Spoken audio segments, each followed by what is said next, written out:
கௌதம் சரி சார். லஞ்சுக்கு என்ன வேணும்? Veg fried rice butter soya masala. Veg fried rice butter soya masala. கேட்கும் போதே செம்மையாக இருக்குல்ல. வாங்க எப்படி செய்யுதுன்னு பார்க்கலாம். ஃபர்ஸ்ட்டு ஒரு கடாயில் பட்டை, கிராம்பு, ஏலக்காய் இதெல்லாம் போட்டு வதக்கிட்டு இஞ்சி, பூண்டு, வெங்காயம், பச்சை மிளகாய், தக்காளி, முந்திரி பருப்பு எல்லாம் போட்டு வதக்கிட்டு ஆறுனதுக்கப்புறம் அரைச்சி வச்சுக்கோங்க.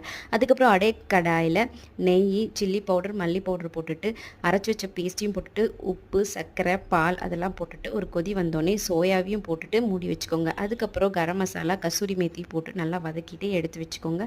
Butter masala ready. இது சப்பாத்தி நான் கூட செம்மையாக இருக்கும். அப்புறம் ஃப்ரைட் ரைஸ் எப்படி செய்யுதுன்னு பார்க்கலாமா?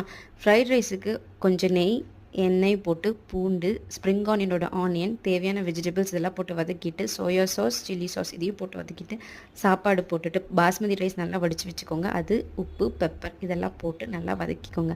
வதக்கிக்கப்புறம் ஸ்ப்ரிங் ஆனியனும் நல்லா போட்டுட்டு நல்லா வதக்கிட்டு அந்த சோயா பட்டர் மசாலா கூட வச்சு சாப்பிட்டிங்கன்னா ஆஹா அமிர்தமாக